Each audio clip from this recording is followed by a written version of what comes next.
Good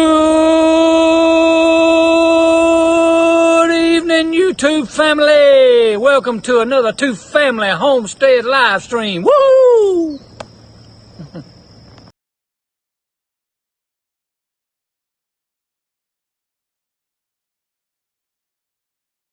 Now, Hello, everybody. It's Monday again. Yeehaw, right? So, hope you all had a wonderful weekend. I don't think we did much of anything. We didn't. We didn't do much of anything this weekend, which is fine. So, Miss Brenda, how are you? Geeky Gardens, Mama Z, Christy Betts, making lemonade from lemons. Do you like how I said that correctly, Misty? Rustic Traditions Homestead, Camo and Bows, Tinker's Wife. Oh, let's see, Lisa Lee, Red Road Homestead. Boy, that was a tongue twister. Kiss My Grass Acres. Hey, Ted. We've talked about Kiss My Grass Acres had a get-together this past Saturday at her place, and we didn't get to make it. I was bummed. Allison, how are you, sweetheart? Taking a break? No, Autumn Oaks Farm. We're just starting. And we have Mr. Charles, a.k.a. the Alabama Gardener, hiding in the background. He is a wealth of knowledge. We have known him did we meet him at the first conference we went to? yes. So we have known him for 4 years. We met him at our very first conference, and he's the one that gave me my start for comfrey, which has pretty much taken over a whole corner of my, what used to be an herb garden. Now it's just a weed garden. But my comfrey is still there. So, blessed homestead, Mac or Patty. Mari, how are you, sweetheart? So let's go ahead and, further ado, bring Mr. Charles out. Bring Mr. Charles out? We can get his knowledge going. Okay, well, let's give this a shot here. Make sure you put your questions, please, in all caps. If we don't see it, one of our moderators will post it again for us. There he is. Old Alabama Gardener in red, white, and blue. There we go. Yep. So that's his sign that he uses when he teaches his classes, or instructs his classes, or gives his talks, or, Charles, come out from hiding. Well, I couldn't get behind the sign, but I can get in here now. So I see your shirt even has Old Alabama Gardener on it. Yeah, this thing's getting this shirt's getting like me. It's getting old and wore out. Old and wore out? I don't know about that. Yeah, considering you can run circles around us. Oh, I don't know about that anymore. Well, let's just share with everybody in the chat here just a little bit. In the next couple of weeks, we're not going to give an exact date, but sometime in the next couple of weeks, Charles is going to be having a birthday. Anybody out there in the chat guess how old he's going to be? Put your number in the chat. First one to guess it correctly will get a Clyde's Garden Planner. How old do you think Charles is going to be on his birthday coming up in the next 2 weeks?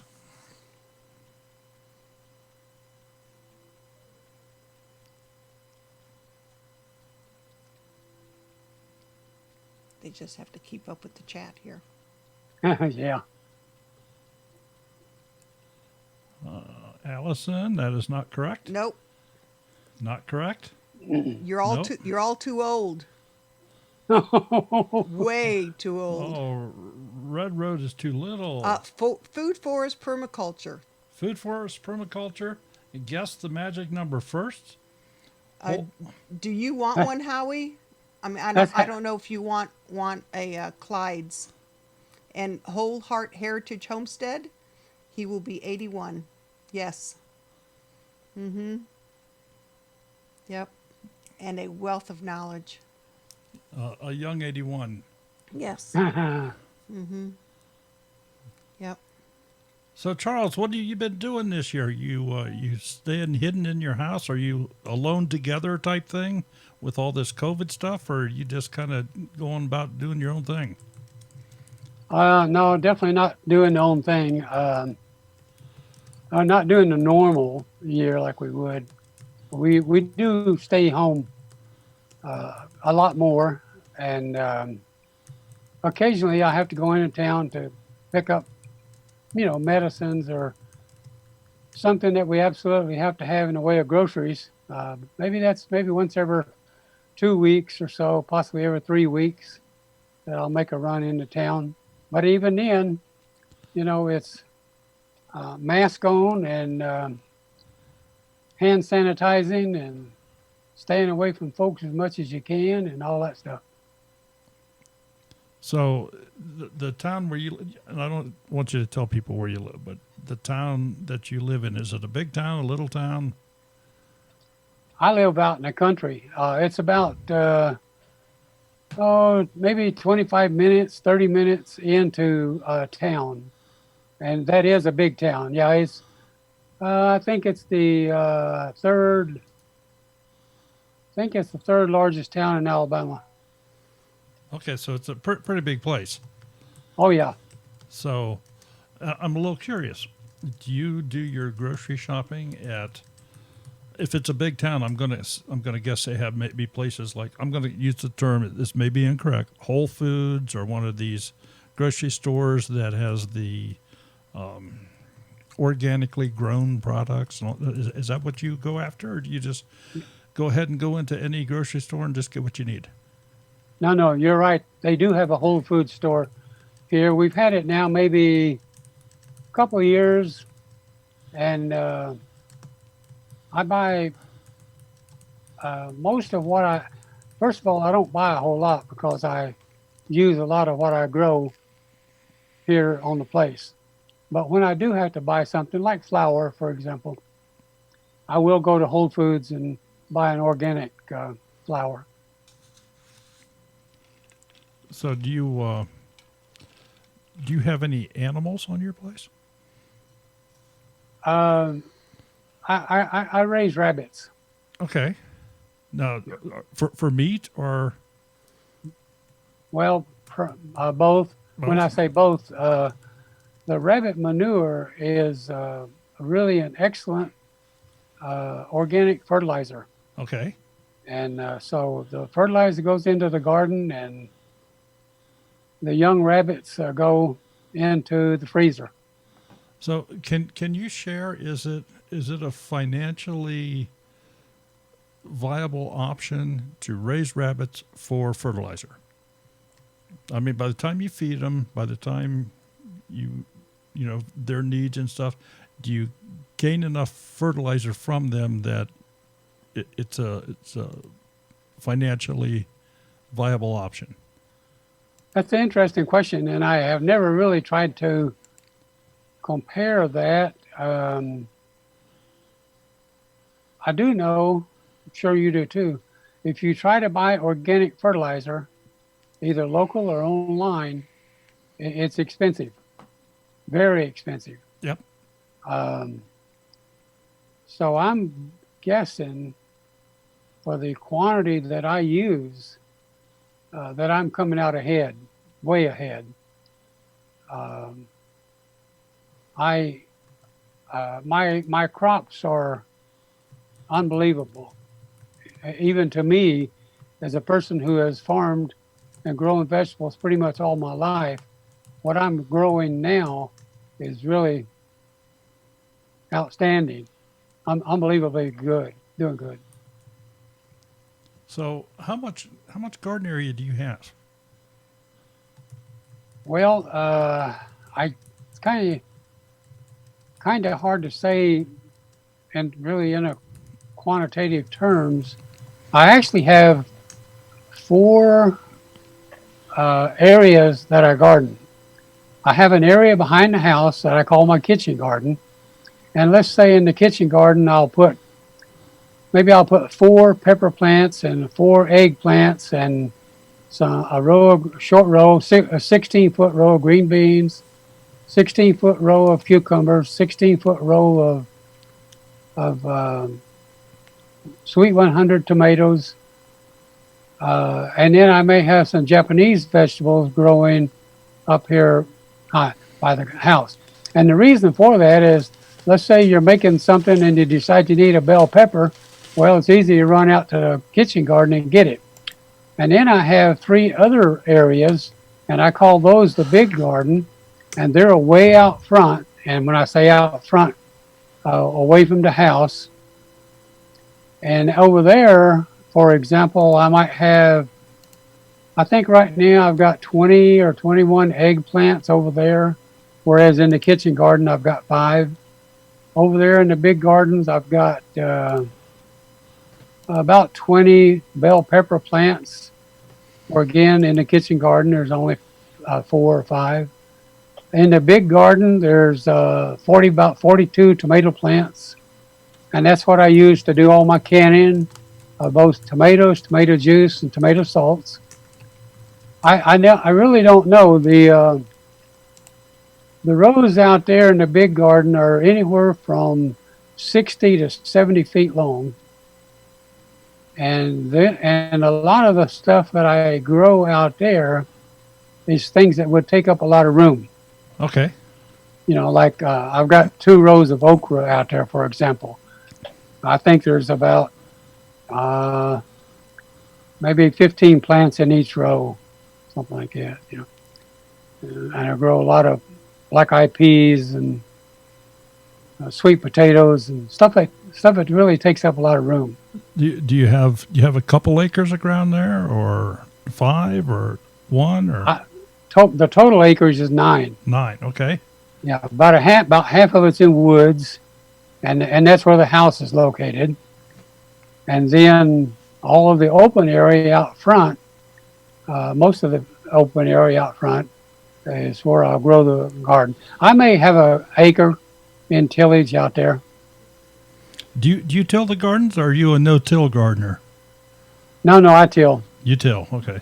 Yeah. So you got a power rototiller that just walks you around the garden there, and. Well, I have one that goes behind a tractor. Oh, okay. It's 4 feet wide. Oh, yeah, that's pretty good size. Yeah. So in this early spring, that's what I'll do. I'll go in as soon as the ground gets dry enough. I'll go in with the rototiller and rototill the whole area. It may take me all day to do that. You know, and then it's ready for planting then. So, do you have a greenhouse? No, it's kind of funny. I've been here for 40 years, and I've always thought about a greenhouse and just never done it. I know a lot of people are doing that. They're building these high tunnels. They're getting these grants and stuff, and where the government's helping them, I guess, build a tunnel. Yeah, I don't know what the deal is. That's what it is. But I didn't know if is that something you're maybe interested in, or you just don't feel you need it, maybe. Well, I do use. You mentioned high tunnels. Now, I do use a concept called low tunnels. Okay. And what I do with that is, you're probably familiar with a building material called electrical metal tubing, EMT. It's a tubing that they use to run electrical wires through in buildings. And Sure. it comes in 10-foot lengths. Right. And it's about a ½ inch in diameter. And so I have a bender. You can buy the benders from various places. So I have a bender that bends that into a U shape. Okay. And then so you push that into the ground about every 4 feet and when you bend it into a U shape, it's about, maybe 4 feet wide then at the bottoms. So you put that into the ground and you put one about every 4 feet down a row, and you're able to either put netting over that to keep the birds out or things, or you can put something called row cover over it, which will keep the insects out and will also help with the protection from frost. I never have done a clear plastic over it, but you could. Mm-hmm. We've had a couple questions come into chat here. Allison, Okay. Allison is asking, do you have any problems with deer eating your gardens? And if you do not, how do you keep them out? The answer is no, I don't. I have a 30-06. Okay. So, Allison, that's a that Well, let me give you some more information. that's his deer deterrent. I do keep them thinned down. Okay, but even still, matter of fact, I saw one this morning. There's a product called Deer Off, DEEROFF, Deer Off. You can buy it. Most of the time, you can find it at Lowe's or Home Depot, maybe at Walmart. And you mix it at a ratio of 1 to 10, 1 part water and 10 parts of a Deer Off solution. I'm sorry, got that reversed. 1 part Deer solution and 10 parts water. And spray your crops.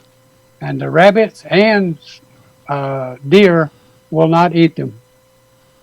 Now, they may still come through your garden, but they won't eat your crop. Okay, now Charles, I'm gonna get after you here just a little bit. Hope you don't get upset with me. Okay, no, I won't. Okay, if you're spraying this on your crops, and the deer won't eat it, how do you make sure you get it all washed off so you can eat it?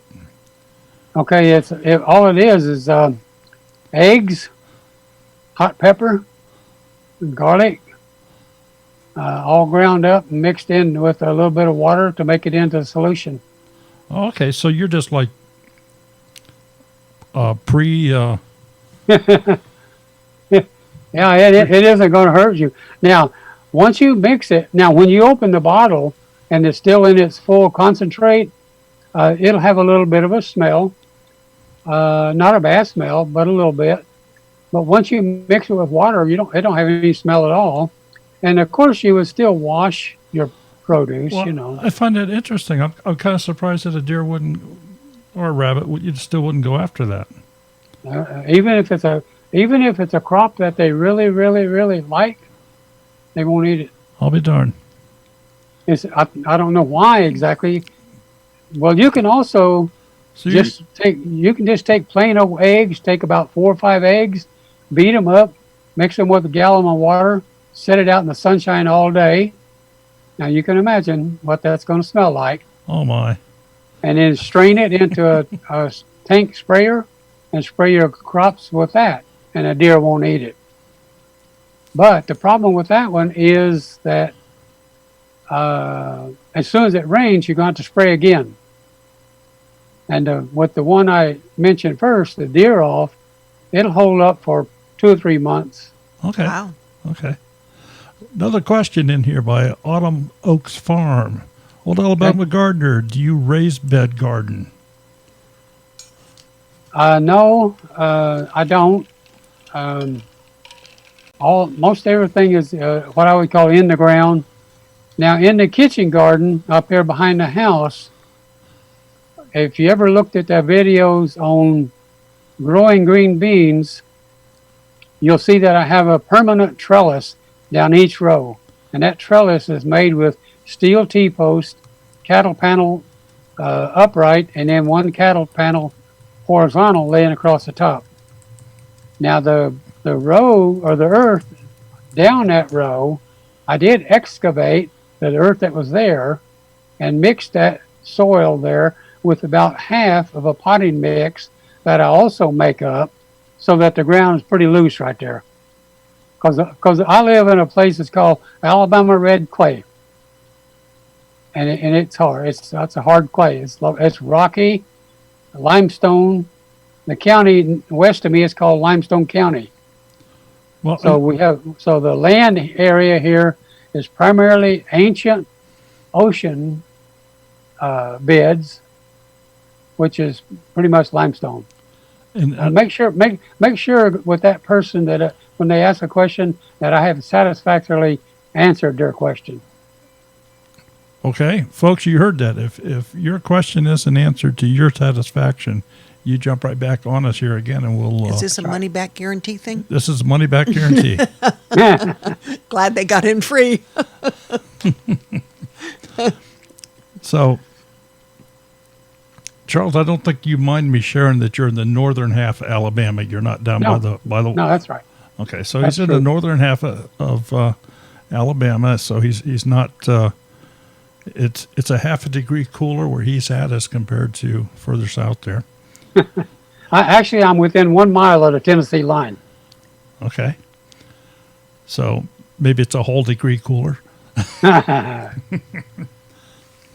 So, Charles, I know that you have been a speaker at the Appalachian Conference for a couple of years or more. Yeah, actually 2. What other places have you talked at and given lessons and instructed folks? Yeah. Well, I had an engagement set up for this April at a city just west of me, but the coronavirus put all that to a stop. Yep. But in years past, we have a feed. It's called a feed and seed store in town, the big town close by, and they sell all kinds of seed. They sell all kinds of animal feed, potting mixes, and they also have a pretty large greenhouse where they sell plants, especially in the spring and in the fall. And so we have done, I think, 3 sessions down there. And when I do one of those sessions, haven't done one now. I did one in February, believe it or not, before the coronavirus come on us so strong. But before I would do that, I would always make a short video, post it at my channel to invite people to come, tell them where it's at, and the date and time, of course, and things like that. And if the coronavirus thing eases up, which I certainly hope we all do that it will, I would go back to that in a heartbeat. I really don't know that I would drive the distance anymore to go and do the one in Tennessee or anywhere else as far as that goes. Well, I don't think she even planned one this year, but No, she did. She did plan it, but the coronavirus put a stop to it. yeah, if you were going to cross the state of Tennessee, coming up in September 12th is a Heartland Homesteaders Old Fashioned Picnic, which is a single day event that we will be at. If anybody's in that, if you're within a few hours drive of Grand Rivers, Kentucky. Grand Rivers, Kentucky, which is southwestern Kentucky. It's a really nice, very plain event. It's like a potluck. Believe me, there is more there than you would not go home hungry. Lord, no. So, anyway, I'd love to see you there. I'm sure a lot of other people would, but I know that's a long way for you to go. I can't do it. Yeah. And you got the other consideration, and I don't ever say too much about it.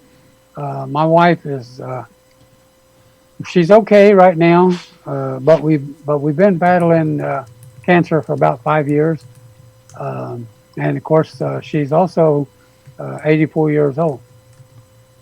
So I don't. But what's the point there? I don't go away and leave her. Understand. So she's kind of snapped up the younger guys. Do what? I say she kind of went after the younger guys. Is that what she did? She didn't know how old I was, or how young I was. You bring that up, and a lot of times when I'm doing a video, and a lot of times I'll finish the video with me cooking and eating, and of course I'm in the kitchen, and so the camera is often pointed at the direction of the refrigerator. So there's a picture of me and her on the refrigerator that that people often ask about. And so the answer is, that picture is the day we got married, which will be 56 years in another month or so. Wow. 56 years. Congratulations. 56 years married to the same woman. Incredible. All right. Charles, before we open up the phone lines, I do want to ask you a couple more things here. Okay. When you were younger, did you have chickens and stuff? I mean, have you scaled back in your Yeah. When I first moved in here, we had a couple pigs, we had a couple goats, we had a horse, we had chickens, both chickens for eggs, and also I raised meat chickens. You know, they're a different breed, meat chickens are. Right. Yeah. Although you can eat the chickens that people keep for eggs, but there is a specific breed. It's called Cornish cross, and that chicken will go from a hatched out chick to slaughtering in about 6 weeks. Yeah. And the slaughter weight will be really, really pretty big. Those chickens will sit right in front of a feeder and eat all day long. So they're really just obese chickens. They really are. Yeah. And of course now rabbits eat all day long too. Oh well, they're not as bad as the chickens, but you have to keep food in front of the rabbits too pretty often. Okay. Well, folks, I'm going to put the phone numbers up here on the screen.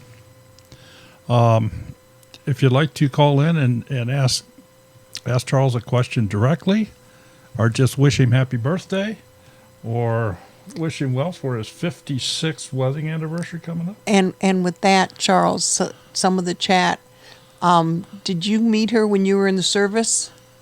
Yes. That's what I thought. Yeah. Yeah, I was in the Army.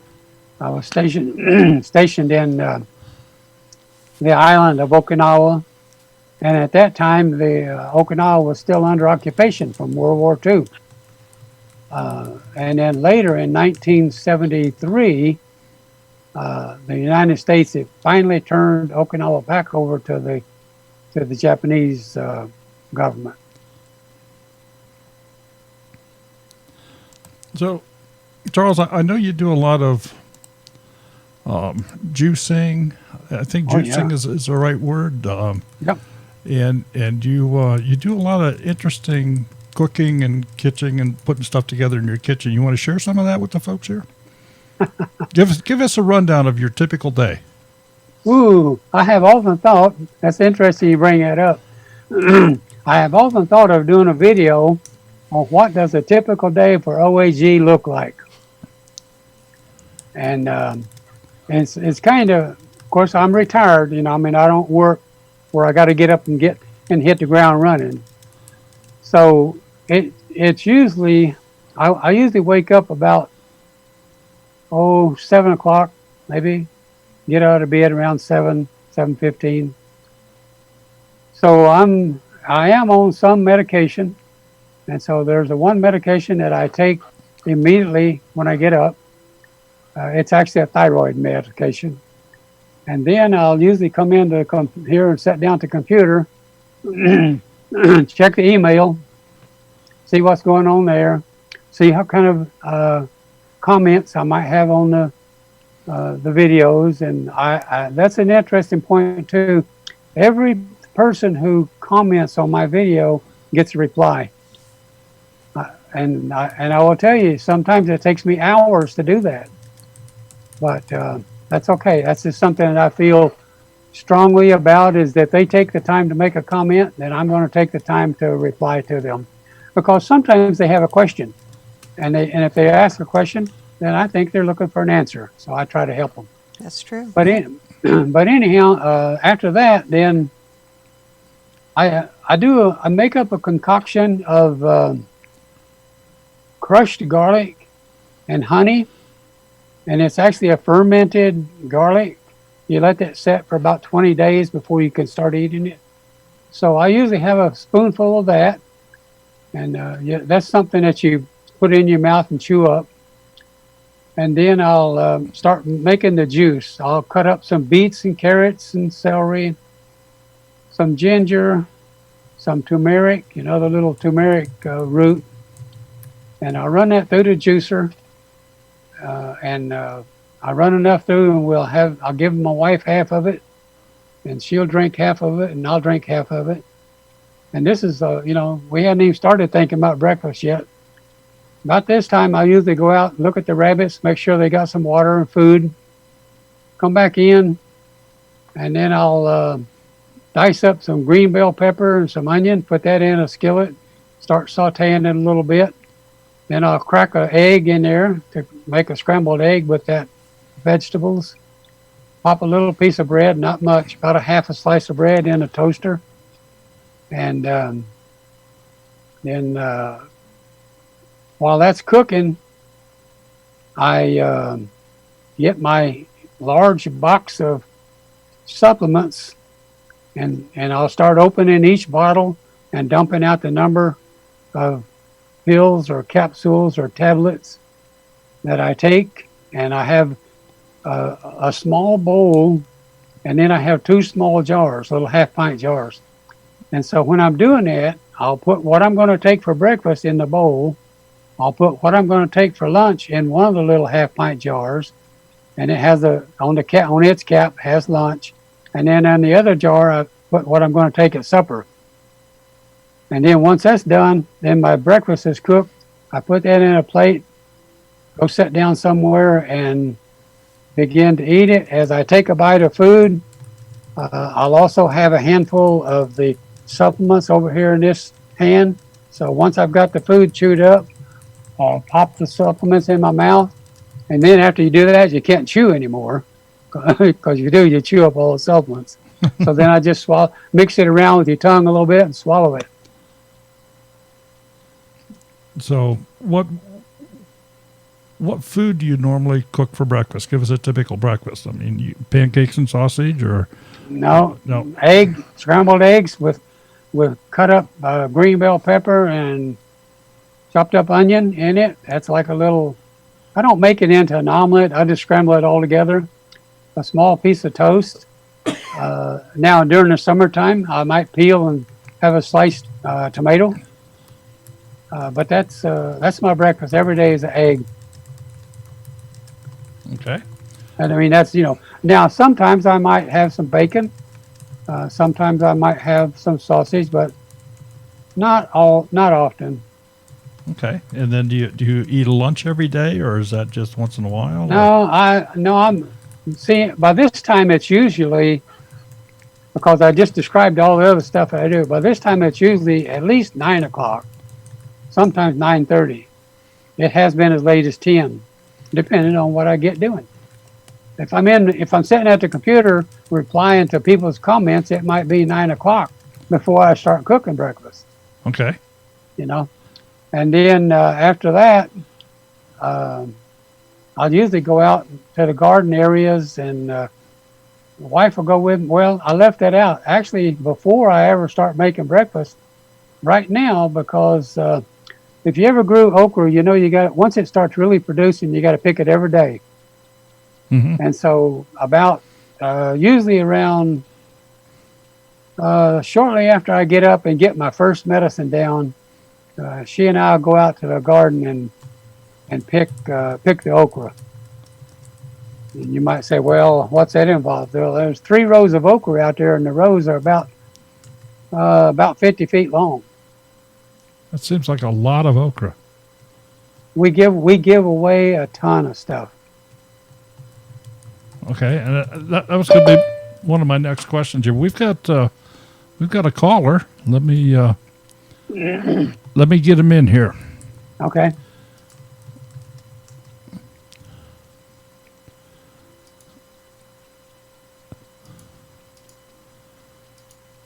Well, they're muted. They're going to have to unmute themselves. Hello, hello. This is Daryl. If you can hear me, your phone is muted.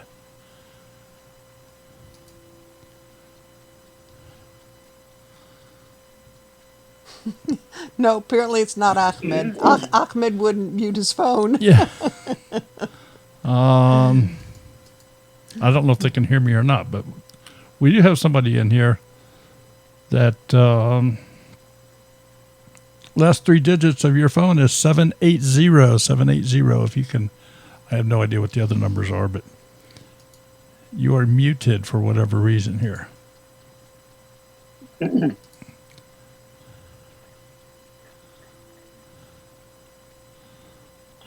Charles, hang on here just a second. I'm going to try. There we go. This is Daryl. Who's calling, please? Emily. Emily. How are you, Emily? I was wanting to wish him a happy birthday and a happy anniversary. Okay. Thank you. Thank you, Emily. And Emily. You're welcome. Emily, where are you calling from? Alabama. Oh, you're in Alabama, too. Awesome. So are you a neighbor of Charles? Do you know him outside the YouTube, or you just know him through YouTube? No, I don't. Okay. Just know him through YouTube. Roughly what part of Alabama are you in? Mobile. Oh, okay. So we're about almost 400 miles apart. Oh, okay. Because I'm right at the Tennessee line. Oh, okay. Cool. Yeah, we used to go down to Orange Beach quite often, but not anymore. Yeah, that's a pretty far drive. Yeah. So, Emily, did you have any questions for Charles? No, I just wanted to wish him a happy birthday and a happy anniversary. Well, thank you very much. I'm sure. I know that he thanks you a lot for that. Do you grow? You're welcome. Emily, do you grow anything? I grow plants on my balcony. Okay. Nothing wrong with that. Nothing wrong with that. That's growing. Yeah, we've quite a few that on their balcony. I'm growing an or their orange patio. tree in my son's room. So, Well, see, Hey, it because can be fun. yeah, because she's on the south end of the state and I'm on the north end of the state, that we're actually in two different growing zones. She's in zone 8, I'm in zone 7. Wow. okay. Well, Emily, did you have any other questions or anything?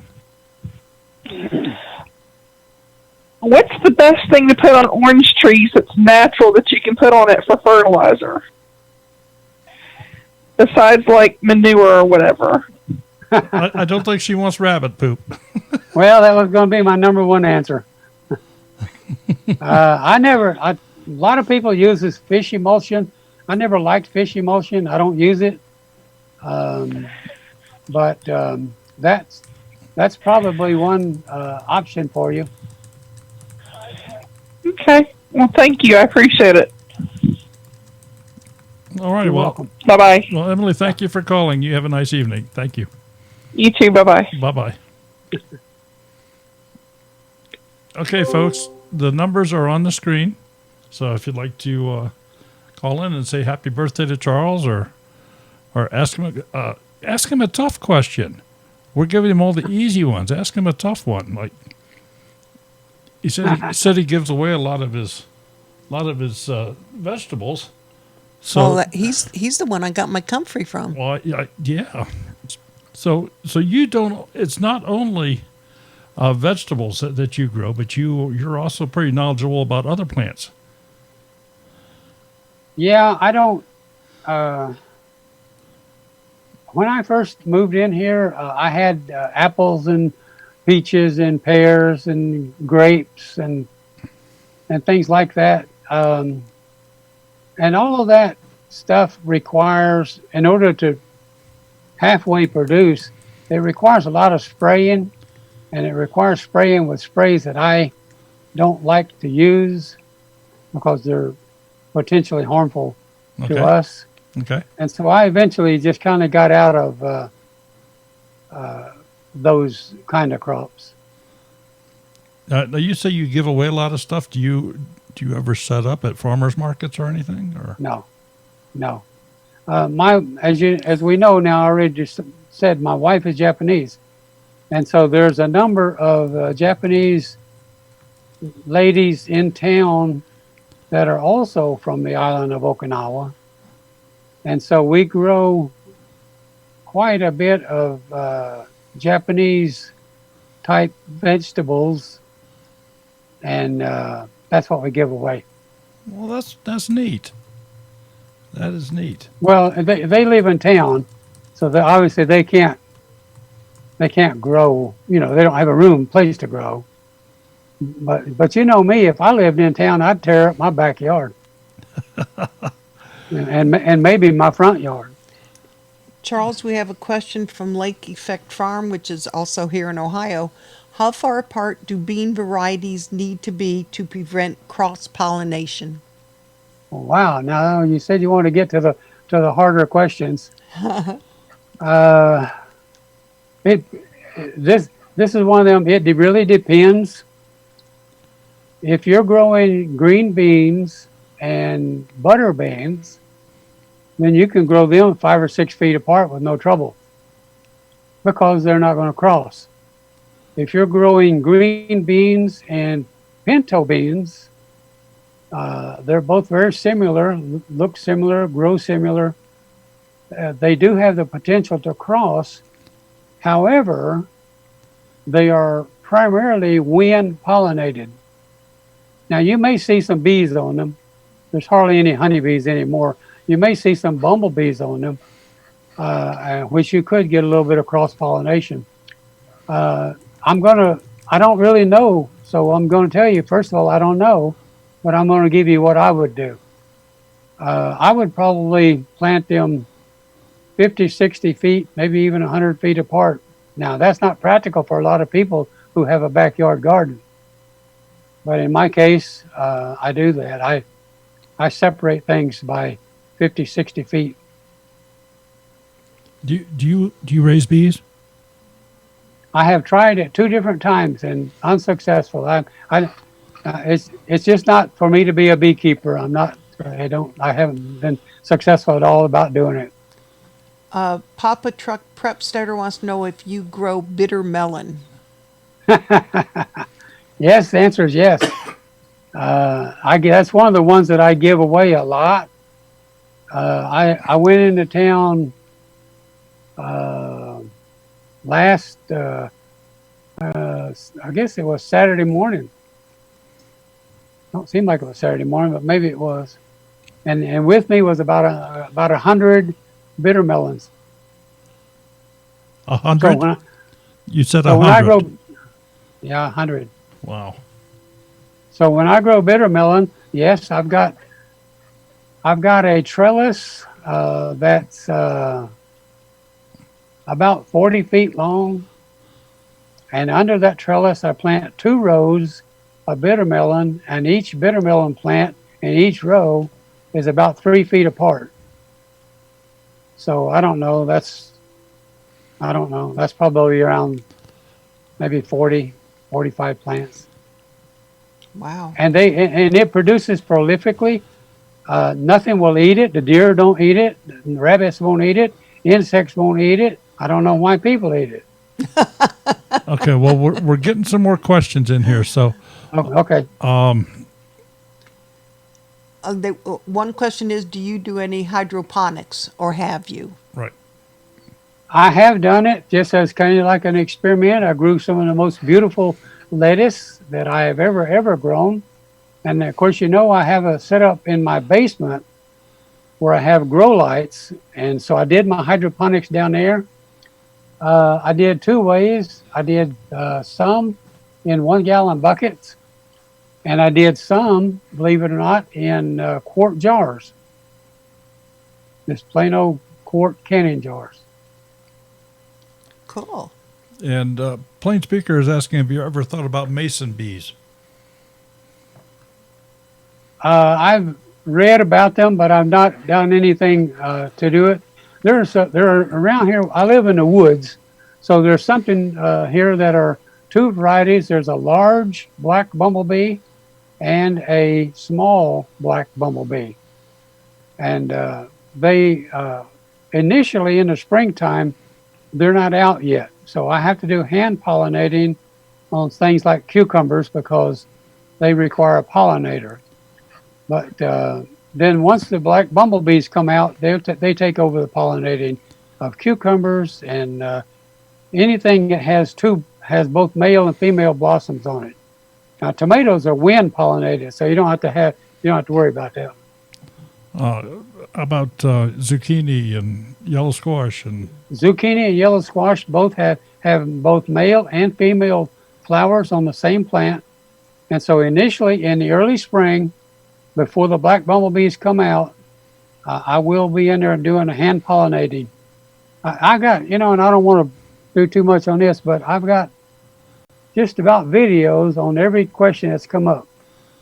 Do you have go ahead. Do you have a video on your channel of your hydroponics? Yes. Okay, so There you go, Carol. That's your answer. Okay, and we've got another caller here. Okay. And hold on a second here, Charles. Okay.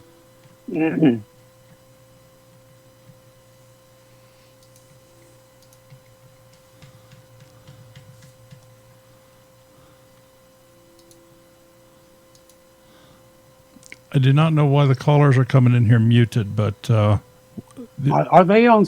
They're not on Zoom, are they? yes, they are. Oh, they're calling in on. They've signed on to Zoom. Yeah. Okay. Well, they've got to go. I don't know whether it's up to either at the top or the bottom. Depends on what. No, they don't have a screen. It's just phone. Oh, okay. And I think it's like a 6 or I don't recall, but Okay, well, while you're doing that, Daryl, question is, how do you fix bitter melon and what is it for? Well, the Okinawa people are a large eater of the bitter melon, okay? And the Okinawa people are also one of the cultures of the world that enjoy the longest lives. And so a lot of people think that it has to do with that bitter melon because they eat it. And my wife eats a lot of it herself. Now, I don't like it. If you didn't grow up eating it, I don't think you'll be able to do it because it does not have the word bitter melon for no good reason. It is extremely, extremely bitter. But there's a couple of videos. As a matter of fact, it's one of the videos that you rarely see my wife in. I think she's in that video on doing a stir fry using bitter melon. And so, one of the things I often wonder about, and I'm going to talk about it now because I think it's important. I get a lot of comments on videos and they'll say, do you have a video on such and such? And I'm thinking to myself, and I don't say it, okay, because I don't want to make them angry or anything, but I'm thinking, do you not know how to do a search? And so here's the easiest way to find out. You can do a Google search on OAG and then whatever subject, let's say tomatoes. Do a Google search on OAG tomatoes and I'll be the top 5 or 10 hits. Do a Google search on OAG bitter melon and my videos on that will come up. Do a Google search on OAG tomatoes or OAG green beans. I'm going to stop with that, but you get the idea. Is it not letting you mute them? Unmute them? It's Kathy on the phone. Living miracle. no, she has to do something. It's Okay, so let me go ahead and finish that up. Yes, Okay. there is at least 2 videos in there on my wife preparing bitter melon to eat.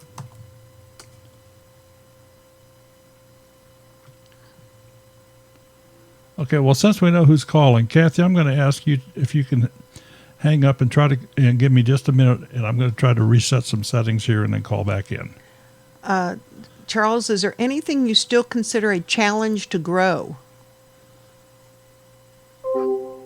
Well,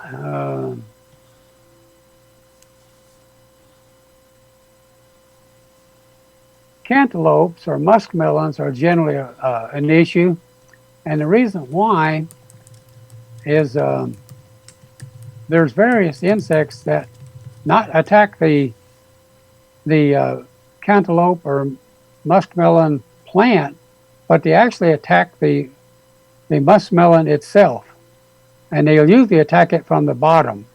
But you can defeat that, and I have done it by once the muskmelon or the cantaloupe, whichever way you want to call it, starts forming, take a styrofoam plate and slide it underneath the small cantaloupe. Maybe when it gets to be the size of maybe a golf ball, slide the styrofoam plate under it, and that will insulate it from the ground, because the ground will make it rot on the bottom. Now, it may not do that in all climates and all locations, but I'm just saying that's what I have here.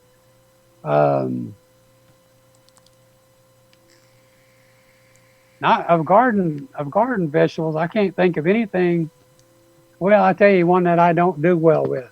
Okay, I'm going to admit that I don't grow carrots, because one, I can go downtown and buy a 25-pound bag of carrots, really, really cheap, and they're organic. Yeah.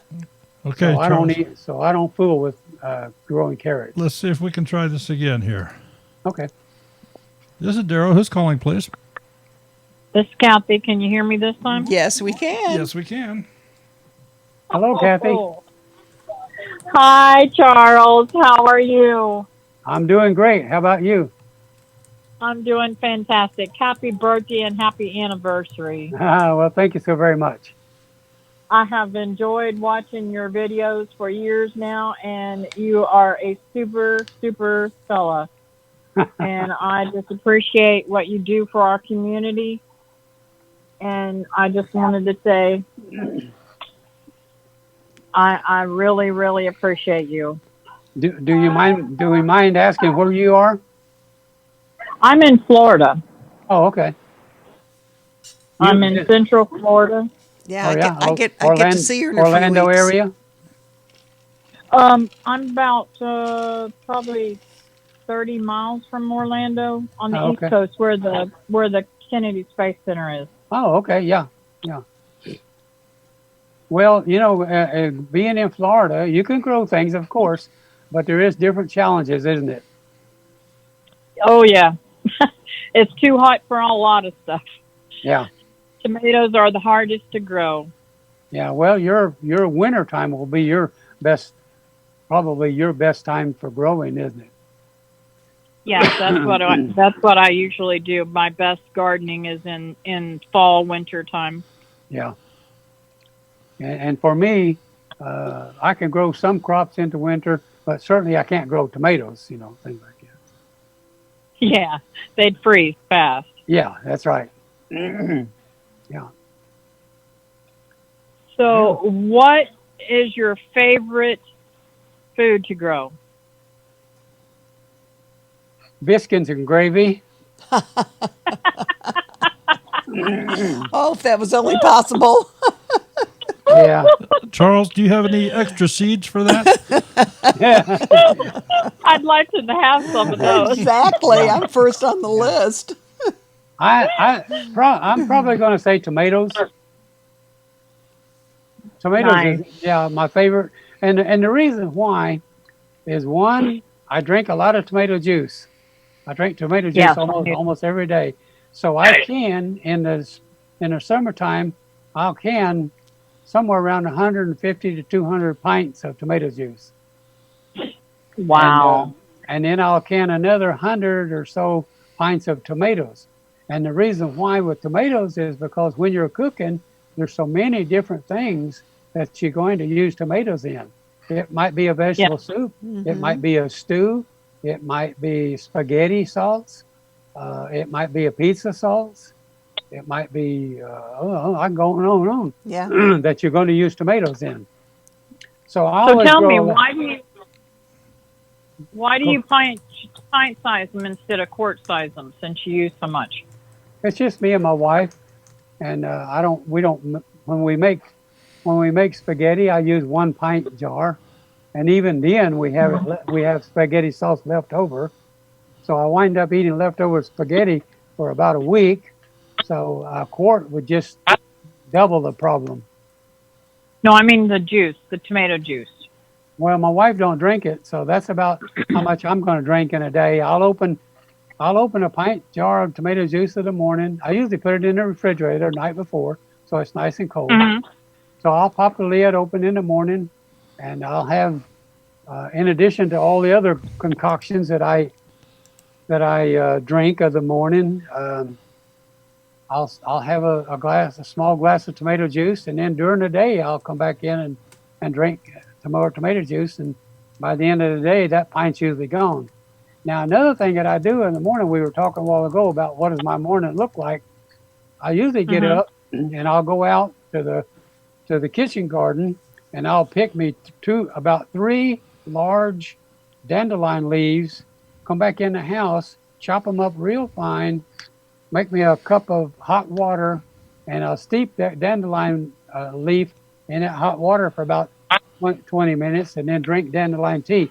Then you're going to strain it, of course, and then drink dandelion tea. And so go ahead. You talked about supplements. Do you make any of your own supplement pills, or with herbs and stuff, or you take them all from the store? I don't make them myself, other than something like dandelion tea or plantain tea, or the various concoctions that I do with garlic and things like that. Now, people kind of look at all the stuff that I do, and they kind of maybe wonder, why would you do all that? But I'm 81 years old, and I don't have dementia. I don't have Alzheimer's disease. I'm out here working in my garden every day. And you don't have to do any work. Just come up and follow me around all day if you can. Yep. You get my point? This has also helped your wife, has it not? Oh, absolutely. When she was diagnosed with cancer, we didn't not do what the doctor said, but I didn't want her to go into chemotherapy and radiation. And so what I did was, I had already been involved in supplements a long time. And so I started putting her on various supplements and in large quantities and multiple times a day. And so the bottom line here is that when she was diagnosed with cancer, they did surgery to remove the cancer because of where it was located. Then 3 months later, when they did a checkup, they found cancer in her bladder. So I thought to myself, I don't want to go down that road. And so I started her on all these supplements. And then 3 months from that checkup, in other words, 6 months from the first cancer, when they did the checkup, she was all clear. And she has stayed all clear for five years. Wow. That's wonderful. Now people don't realize it, and the doctors are not going to tell you because there's no money in it for them. But there is supplements out there that are proven and known cancer cell killers. Interesting. But the first thing you got to do with any disease, see, I don't like to even think about it as a disease. I like to think about it as a condition. Most Americans are sick, but they're not sick from a disease. They're sick from a condition, and it's a condition that they have allowed their bodies to get in because of the way they treat their bodies. Okay, so if it's a condition that you cause, logic says you ought to be able to uncause it. I know that's not a word, uncause it, but I use it that way. You're fine. So if you caused it and you're not too far to where you're past the point of no return, then I believe you ought to be able to uncause it. And you can do uncause it. Here, let me give you this. Let me give you this little data, okay? A lot of people will say, "Oh no, my genetics says I'm going to have cancer," and I say BS. You know, genetics are only 20%. Only 20% of what happens to you. The other 80% is lifestyle. That's true. So all these people walk around and say, "Oh, woe is me, I've got cancer." Well, you caused it. I wouldn't say that to a cancer patient, but we're talking in generalities here.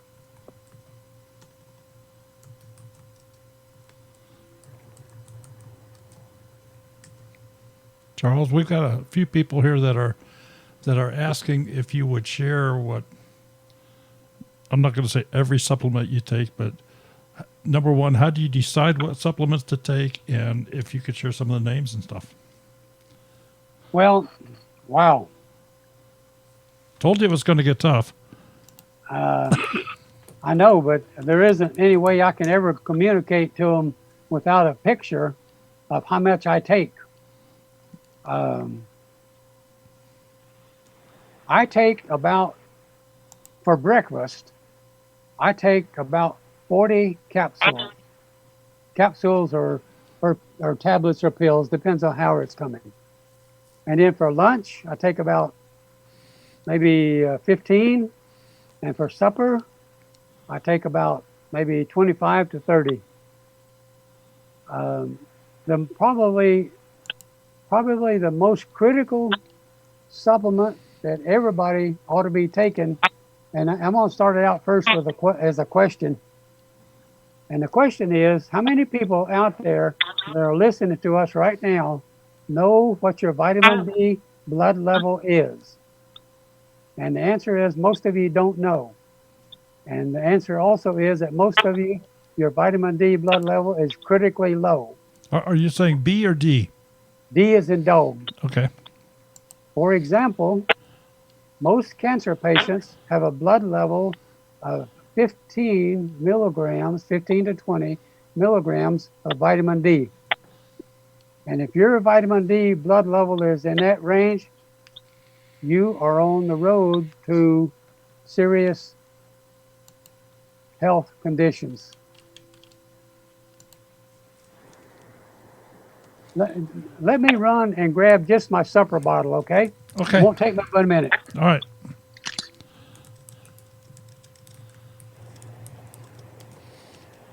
Okay, and let me remind everybody in the chat, if you'd like to call in, feel free to call in. Got a couple different phone numbers up there. Dial either one of them.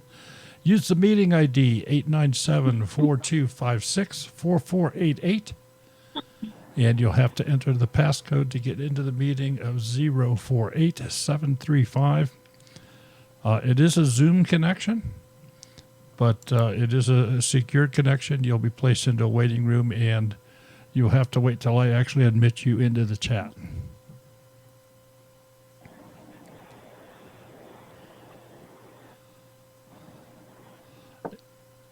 This looks like GNC coming through.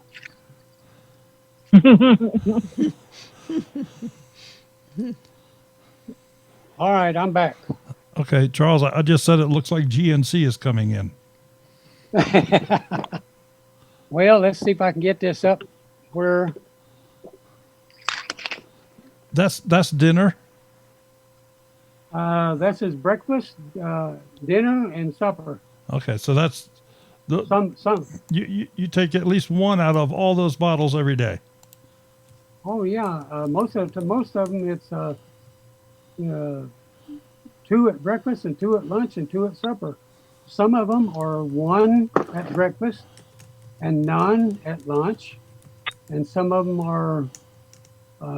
There's only a couple that's not at least breakfast and supper. Okay, but how do you know what to get? I mean, Research. Yeah, learning. Research. I do a lot of research on the internet, and so. Well, Do, that's do you accept more than one? I mean, if, okay, say somebody's telling you to use one vitamin, are you using that because that one person said, or do you do research to find many people say to use it?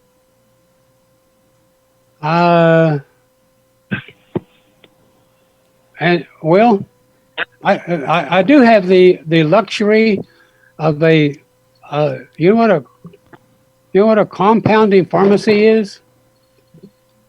No. no. Go ahead and explain it. I didn't hear what you said. A compounding pharmacy. Yeah. Oh, okay. Okay, that's a pharmacy that if you like you got prescription medication, okay, you can go to that pharmacy and instead of them handing you something off the shelf like you would get at a Walmart pharmacy, they'll make that thing up from you from scratch. And I have some medication that I take that they do. Okay, so here's my point though. I have the wonderful luxury that pharmacist there is also an expert in supplements. So I rely on him quite a bit. But I also order supplements off the internet. I don't buy anything supplements from Walmart. If you're gonna spend your money on supplements, buy good quality stuff. So now this is something called omega-3 plus. My venture is that your omega-3s are critically low. Most people's are, and that doesn't surprise me. So what this is, let me get it up here where you can see it. This is a big capsule. Or it's a gel cap. Can you That's see a horse it? pill. Yeah. Huh? Yeah, so that's Yes. why I chew up a bite of food, push it in my mouth, mix it around with the food, and swallow it all together. Okay? So there's two of them that goes in at breakfast, one at lunch, and two at supper. And what is that?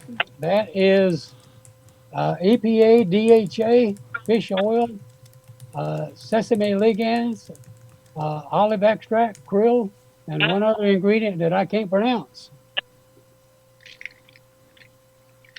So I'm back to this point again. I keep making this point. I'm 81 years old. How many 81-year-old people do you know that even knows how to turn a computer on? Let's do a YouTube channel. And do all the and do all the gardening that you do. Yeah. Yeah, you can run circles around some 20-year-olds. I got two grandsons and they can't hang in there with me. There you go. There you go. And one of them is 25 and the other one's 22, I think it is. Mm-hmm. Well, Charles, with the vitamins, if you take too much of a vitamin, the rest of it just goes out in your waste. Is that correct? They call it expensive pee. Yeah. When you start peeing purple, you know you've taken too much of something. That happens when you eat asparagus, but it's green. But what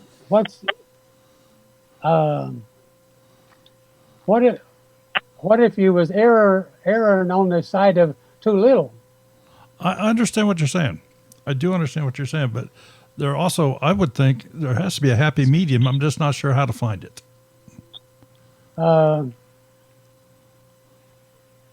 Okay. Are you asking for yourself personally, or are we asking for all the people?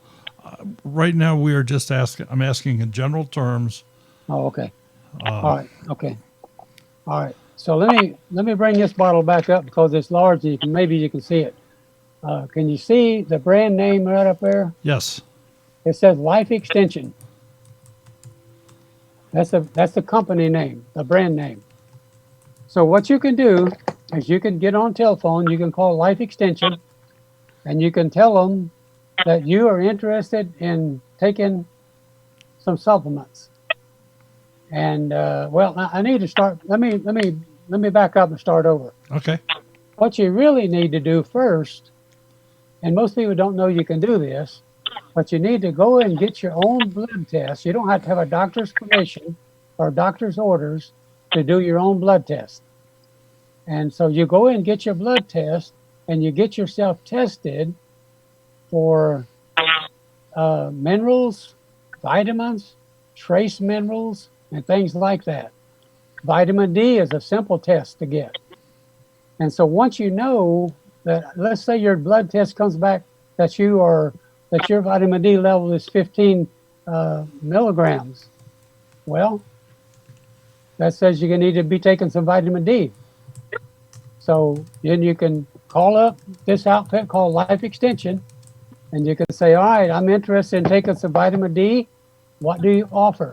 And they'll tell you that they offer anything from 500 milligram capsules up to 5,000 milligram capsules. And so then you'll say, well, my blood test level says I'm 20 on vitamin D. And so they'll say, recommend it. Say, well, you probably ought to take 5,000 a day for 30 days and then or 3 months, and then retest your blood and see whether you want to go up or down on it. Now, did all that make sense? Well, everything you said makes sense, but I'm gonna push you a little bit harder here. Go ahead. Can we share with folks on? Is there a place on the internet one can go to see what they should get their blood checked for? What? Yeah. Okay. You can. And what sites would those be, for example? Well, they're actually laboratories. Okay. There's a laboratory called LabCorp. Okay. There's a laboratory called Unitech, something. I forgot. Let me see.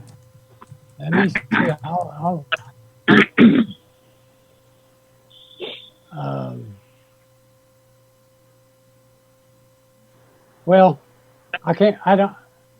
there's also, I can't remember them right now. LabCorp. See, if you hadn't asked me, I'd pop them right out. But you know how that goes. Yes, I do.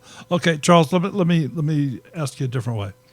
If there's anybody in the chat here right now that would like to get deeper into this conversation with you, can they email you?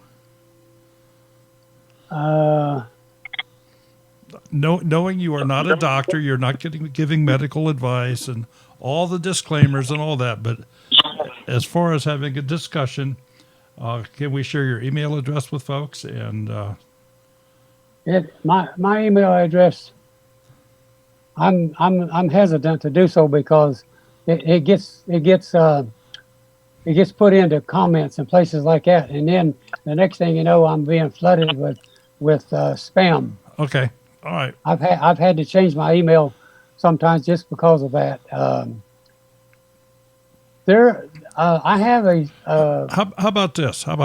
If anybody out here, that has listened here this evening and been with us this evening, if you would like to get in touch with Charles more on a one-on-one basis, go to one of his most recent videos and leave a comment. Yeah, and it don't have to be a recent video, because I get an alert anytime someone makes a comment on my videos. Right. Even if it's one of the very first videos I ever did. Yeah. Yeah, leave a comment, because Charles reads all of his comments. Okay, let me go back to that question that you asked me. There's a lab called Request a Test. There's one called Health Labs. There's one called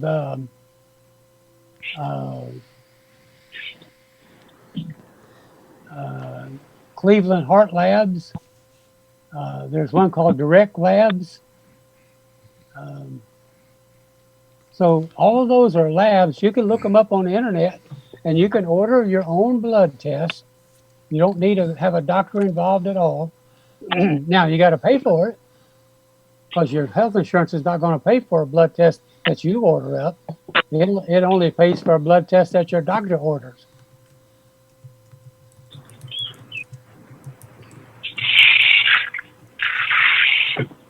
Okay, so they would just go into like a Google search and maybe just type in blood tests. Well, I would type in labs for blood testing. Okay, all right. And you should get a pretty good list. Okay, thank you. I thank you for all your knowledge and talking to me, Charles. And you have a great night. I'm going to get off here. Got to take care of an incubator that's beeping. Uh-oh. So y'all have a great night. Thank you. All right. Okay. Thank you. Thanks, Kathy. Thanks for calling. Bye.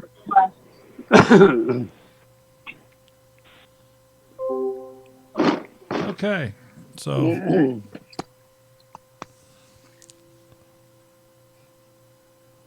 just kind of looking through here. Charles, you got anything else you'd like to talk about here, or we're gonna maybe wind it down here? What do you think? Well, I guess the thing that I don't know what the word is. It's not that I am pained about it, but I guess I don't I don't understand.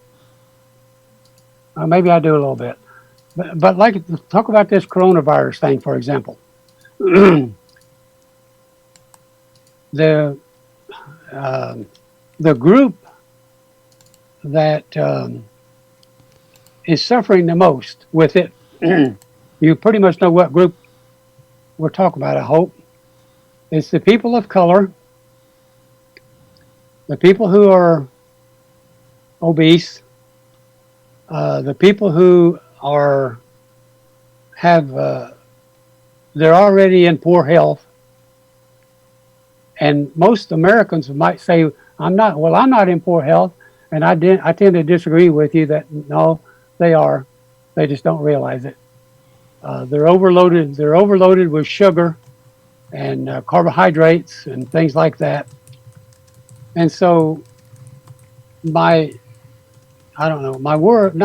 concern would be, why aren't these people interested in their health?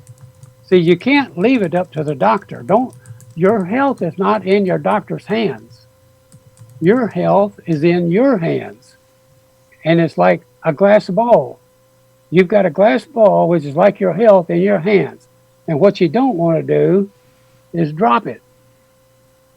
If you depend only on your doctor,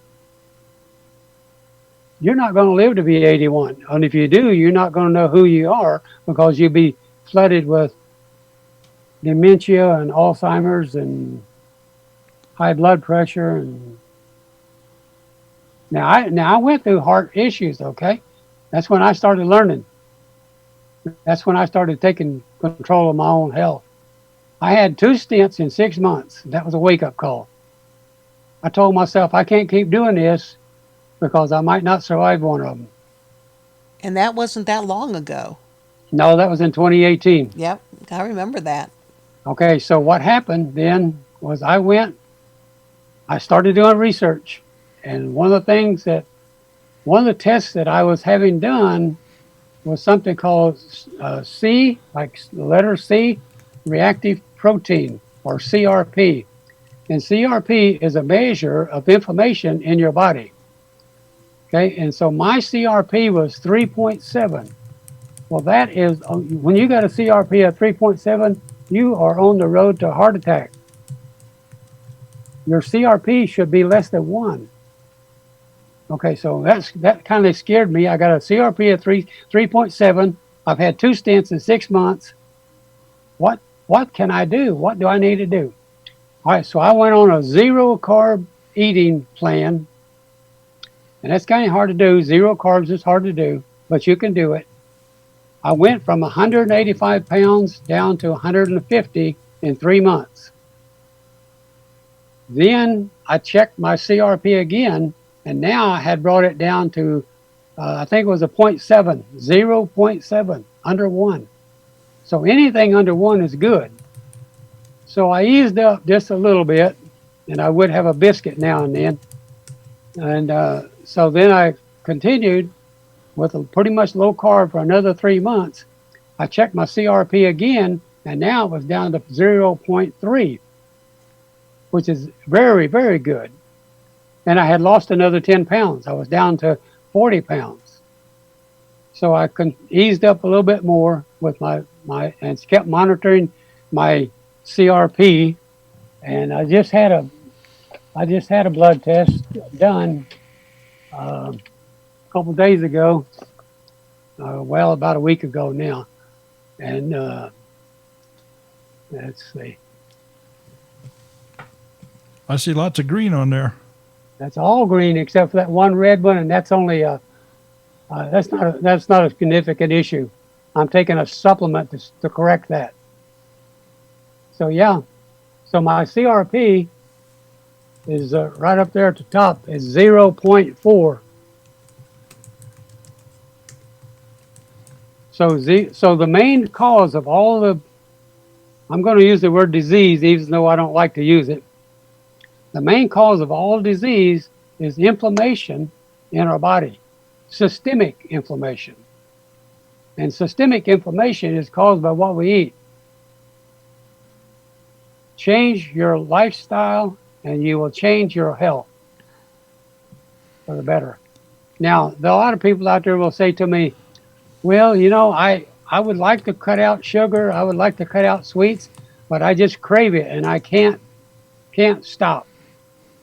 Well, the answer there is you have a condition in your intestines called intestinal dysbiosis. And that's a fancy word for that you got a bunch of bad bacteria in your gut. Meaning your gut means your small intestine in your colon, not your stomach. Okay? And so you will never be able to lose weight and keep it off. You will never feel really well until you deal with the bad bacteria, which the predominant one is called Candida. You will never be able to lose weight and keep it off. You will never deal with not feeling well. You will never deal with not having the energy that you think you ought to have until you deal with the Candida. Now, that brings up the question of how do I deal with the Candida? You kill the Candida with herbs that you would need to order from the internet. Not you. If you talk with your doctor about this, they don't even know what might as well be talking Greek to them. They won't know what you're talking about. You might find a specialist that does, but your family care doctor, they're not interested because there's no money in it for them. Your family doctor, if ever, and I told my family doctor this one time, and he just kind of looked at me. I told him I go to my family doctor once a year, and that's for my annual checkup, so I can get my blood test and see what my numbers look like. And so I told him one time, I said, if all your patients was as healthy as I am, you'd have to find another job. He didn't say anything. He just looked at me. Charles, we do have another question out here. What advice would you give for a person that cannot take pills? My first question would be, why can't you take pills? You can eat food. You can, well, are they going to answer it? No. Well, I don't know. It'll take them a little bit to respond to that, but I guess I don't know any adults that can't take pills, but we've seen that with kids. Now, that's it. That's different if we're talking about children. But anybody over the age of 12 can take pills. Probably the age of 10, but I don't know. Sydney, you asking for yourself?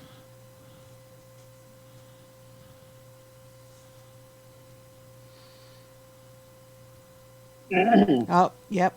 Have a hard time swallowing. Why do you have a hard time swallowing? Do you have acid reflux? Or GERD?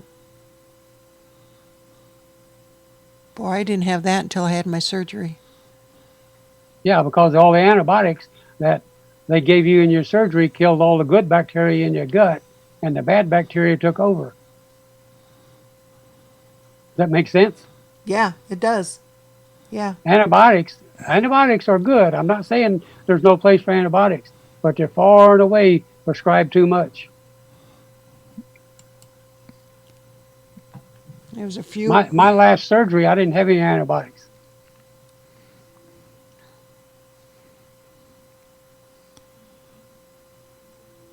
Well, remember a while ago I described taking chewing up a mouthful of food. Yep. And see, I don't just put one capsule in. I put maybe 6 or 8 capsules in my mouth and mix that all around with the food, and then swallow it. Yeah, I suppose you could open the capsules up. Well, I was going to say I used to have to do that with my older son. I'm sure that with some, maybe not all, but with some pills they can be smashed up or capsules open. The capsules, I would open up his allergy pills and sprinkle them on applesauce for him. And mixed in with applesauce. Cottage cheese, right, Daryl? Cottage cheese. Well, if mix it in with cottage cheese, it'd sit there forever for me. Well, the bottom line there to that person is, if you want to improve your health and you think that taking supplements is going to do it for you, which I know that they will, then you'll figure out how to get them down. Most of the supplements that you had, Charles, are most of those also available in a liquid form? Or do you know? I mean, that would. I don't know. That would maybe be another option. Yeah, you could take, for example, cod liver oil. That's a fish oil. That's a liquid. There is a liquid vitamin C. I don't know of any liquid vitamin D. Vitamin E is a liquid. Vitamin E is a liquid, but it's a what they call a gel cap. Yeah, it's in So I wouldn't want to. It melts in your mouth. Yeah, I wouldn't. I don't want it to melt in my mouth. And I certainly wouldn't want to. Definitely when you're going to gag. You could, but I wouldn't want to do that. See, this is a 400 IU vitamin E. Okay, and so I take 2 of them a day, one at breakfast and one at lunch. Now, since we're talking about vitamin E, can we go on here another couple minutes? Yeah, go ahead. All right. This is one of them subjects that nobody really likes to talk about, but I'm going to do it. And I'm not doing it. So we're not talking about me. I'm offering this for help others. If you are suffering with hemorrhoids and you take one of these 400 IU capsules and you insert it, you know where, because you know where the hemorrhoids are. You do that, and you do that about 3 times a day for about 3 days, and the hemorrhoids will be gone.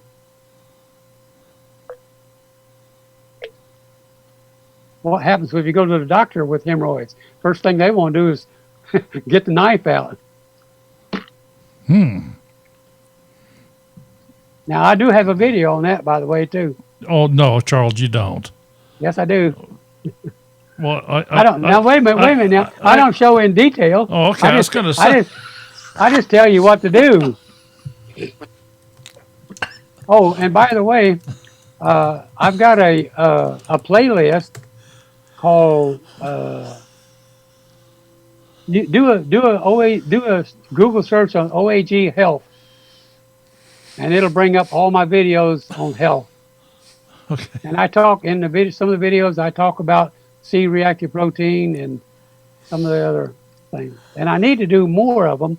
It's just a matter of time. I don't have time to do all the videos that I want to do. Okay, and there is another question out here, and it says, answer only if you want. Would you share how much it costs you a month on your supplements?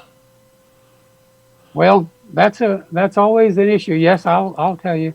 That's always an issue, because when not over the internet, but in real life, okay? I've been talking with a woman last week about her gut issues, because that's exactly what's going on with her. Because when I started describing the symptoms, I could see her doing this, shaking her head. Yeah, so that was her. So when we got through with all that talking, she said, "But I can't afford it." I said, "Well, I don't know what to say."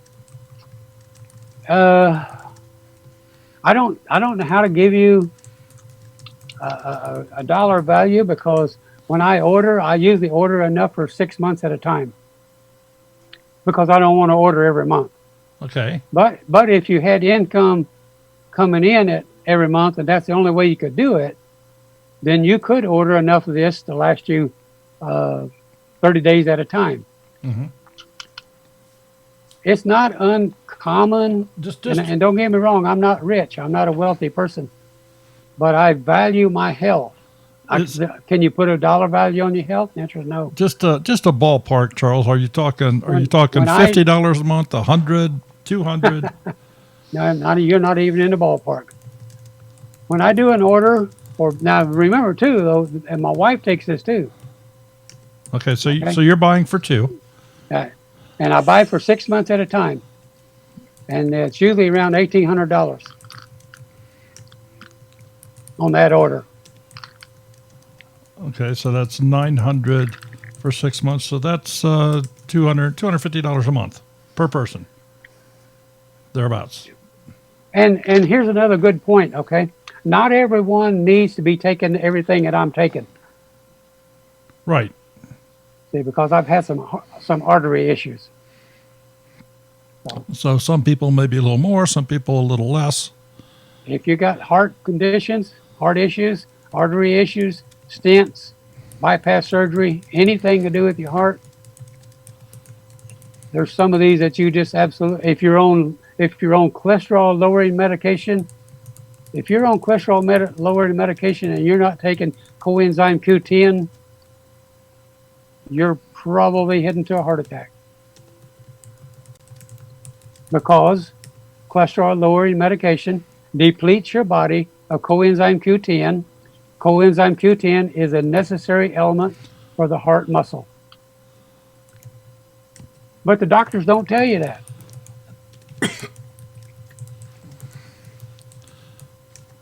There was also a question here earlier about tinctures. I never have done any. So I don't have any experience with them, so I don't know. Back when you were growing grapes, did you ever make any wine? Just No, off to the side here. I don't drink. You remember that old saying, lips that drink alcohol? Let's see. How's that go? Loose lips. No, Sink ships. Lips that taste alcohol will never taste mine, or something like that. No, I don't drink any alcohol. I don't drink coffee either. I don't drink colas, caffeine. Some people might say, what do you do for excitement? Well, at 81, getting out of bed is exciting. Well, and the thumbnail that I had, share with the folks exactly what was in that green glass. Cucumber juice. Cucumber juice. Yeah. Wow. Do you do elderberry syrup? I have elderberries coming on right now. I have never made elderberry syrup myself. I don't get a cold. I don't get the flu. And now I'm not talking about COVID-19. I'm talking about the regular old Asian flu. I don't get all those kinds of things because I'm healthy. My immune system is strong.